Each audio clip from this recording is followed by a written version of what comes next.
WWE reportedly got paid millions for the Mountain Dew Pitch Black match at the Royal Rumble. We got an update on matches like that could possibly come in the future. Speaking of Pitch Black matches, not that kind, dark matches on SmackDown. Bray Wyatt faced LA Knight in the post-show match last night at the SmackDown TV tapings. Got footage from that match. Speaking of SmackDown, we've got the preliminary ratings for the show on Fox. Also an update with NXT and Reality of Wrestling now having a working relationship that could see NXT stars work independent wrestling shows.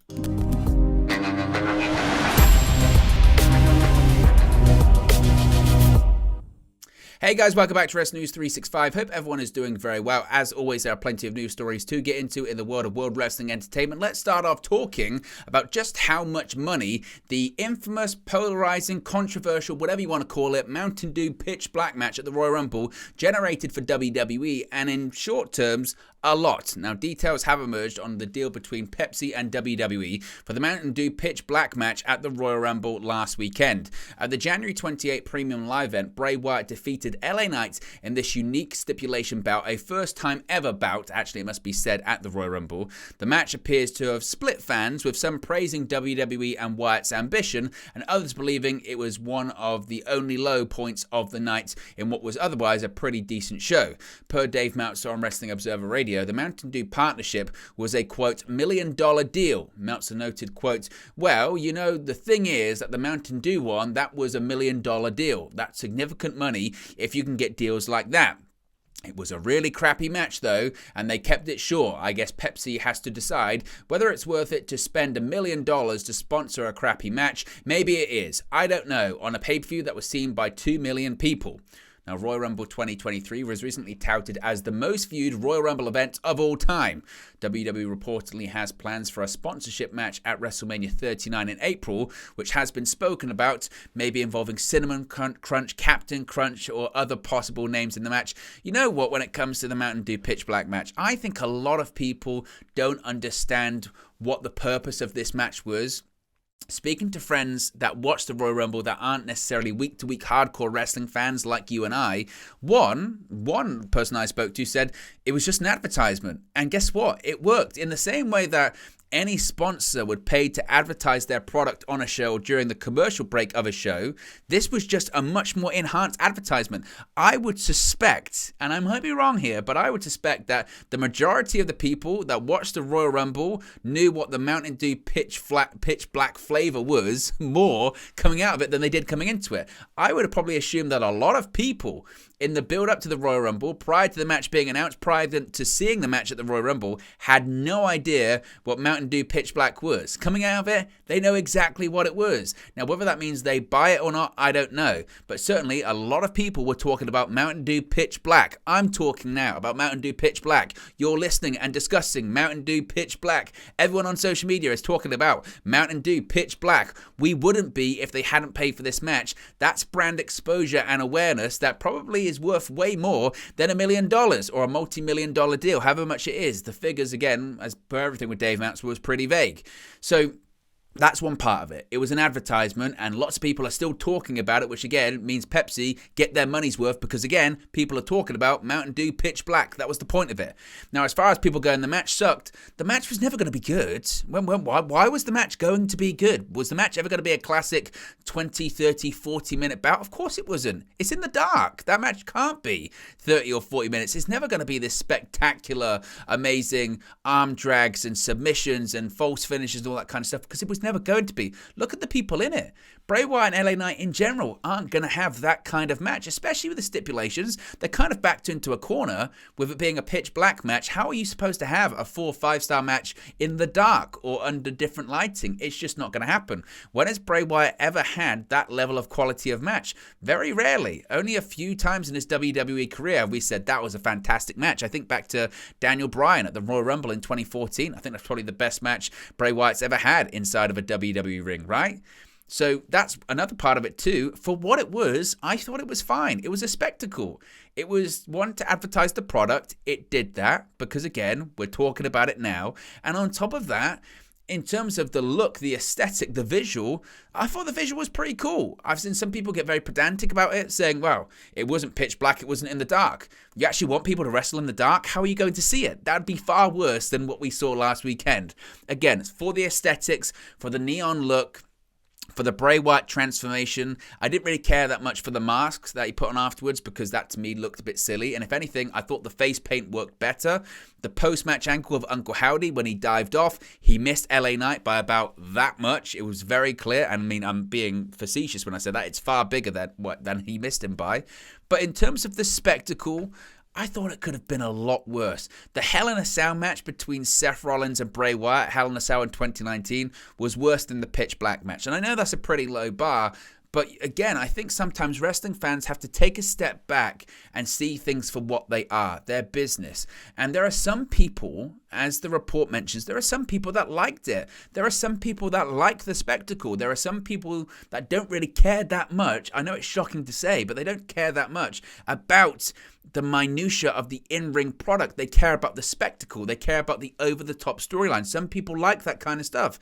And if that's not for you, that's fine. There are plenty of other things on the show that are for you. Why should we be so selfish and say, I have to like every single thing on that show? WWE is trying to cater for a broad spectrum of an audience. They're trying to cater for hardcore, diehard fans. They're trying to cater for casual fans. They're trying to cater for kids. They're trying to cater for old people. They're trying to cater for every single person.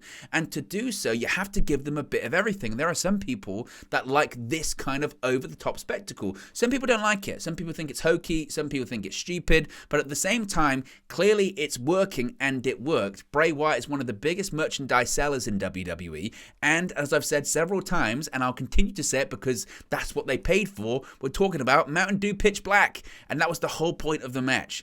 So that's why WWE are going to do it again. They made a ton of money, and those that invested that money into WWE to have this kind of match, it paid off big time for them. And I think they'll continue to do it. Now, speaking of Bray Wyatt and LA Knight, they had a match last night after SmackDown. We did see Bray Wyatt on SmackDown in that brief Uncle Howdy segment, but a video has emerged of a dark match between Bray Wyatt and LA Knight, which took place following the most recent episode of SmackDown. Now, the two faced each other in an unedged street fight following the February 3rd edition of the Blue Brand. Now, video of the confrontation shows the two going back and forth for over 8 minutes. We've got a shortened version of this, so we're going to show that in just a second, but they're using weapons against each other. At one point, LA Knight nearly scores a pinfall. Bray Wyatt then puts him through a table. It's a fantastic match. As I mentioned, we've got footage courtesy of the video. The link's going to be in the video description for this. Credit goes to the person underneath the video because it's not our footage. But here's a look at the closing moments of Bray Wyatt versus LA Knight in a street fight after SmackDown.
Shout out to What a Vlog for the footage for that match. Hope you enjoyed it. Again, the full video can be found in the video description below. Of course, this is not the first time the two men have faced one another at the company's annual Royal Rumble pay-per-view on January 28. As we just spoke about, the two competed in a Mountain Dew pitch black match. Got to get that plug in, where Wyatt also emerged victorious.